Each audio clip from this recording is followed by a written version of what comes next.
Alright, so the first step is to start spinning the pump before we start filling the system with liquid nitrogen. Like I mentioned in the last video, that's just to ensure that the pump is already spinning before it has a chance to get locked up or chipped with too big, or possibly chipped with any ice that would be building up in the system. So the first thing you're going to need, or the first couple of tools you're going to need, is a fine tipped flathead screwdriver here, and then some small length of wire that's stripped on the ends that we're going to use to basically close the keypad mode relay on the OptiDrive VFD.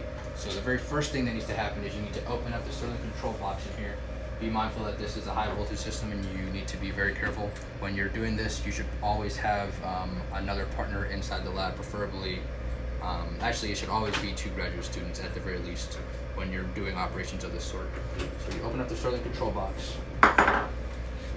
The OptiDrive VFD should be on stop mode at this point. Can you get in on that, Eldridge? All right, so let me zoom in on this guy, right? So you hit this little keypad. It'll probably start at 1 when you first do this. So you go ahead and navigate up to 12.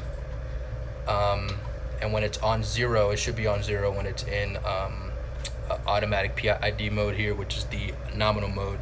You should go ahead and flip that to 1. All right.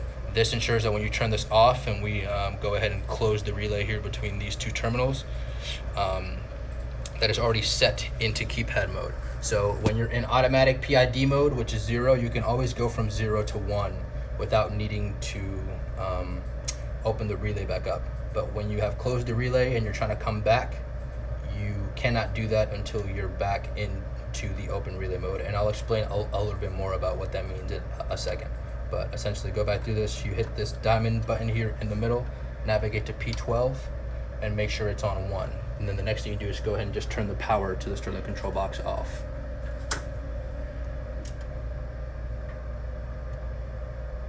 All right. It should take a few seconds for everything to get powered off. All right. Once everything's powered off, the next thing you do is on terminal 1 and terminal 2 here, you can just go ahead and unscrew the leads there.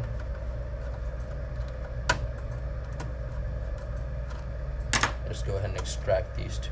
All right. The one on the left with the actual label on it is always the one that goes into terminal 1, and then the other one is the one that goes into terminal 2. So the next thing we need to do is go ahead and close or basically short the connection here between terminal 1 and terminal 2. So you simply, once everything is powered off in here, just go up under here, put the first part of this small piece of wire into terminal 1 and put the second part into terminal 2 here, and then you can just go ahead and hold this up here while you screw these back in and make sure they have a tight connection. All right.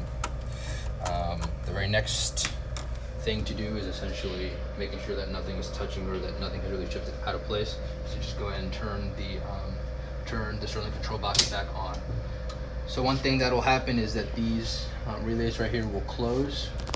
That's just a safety feature of the system in case this connection here was shorted by a failure at the pump. So you can just go ahead, navigate this back up, or sorry, push it back up. Red is on and green is off. All right, so push it back up until both of these are red, and then you can see that the whole system is powered on and that the front panel is powering on.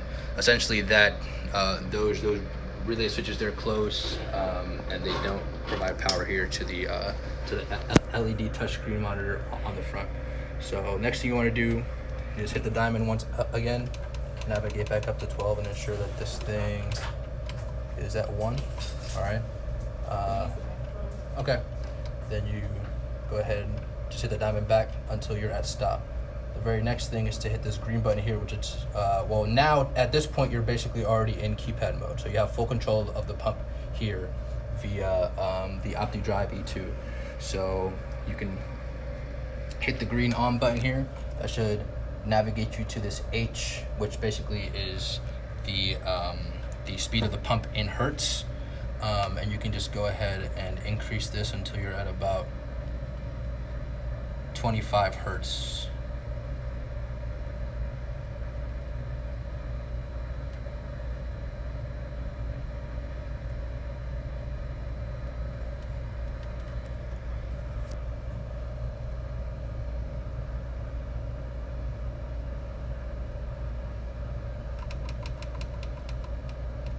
Once you're at 25 hertz, go ahead and navigate over using the diamond button over to the amperage sign. It should be less than 1.5 amps at this point. If not, you should stop all operations immediately and contact Barber Nichols, who is the pump manufacturer. All right, so at this point, the pump should be spinning, and the next step is to go ahead and outside and ensure that the pump is spinning.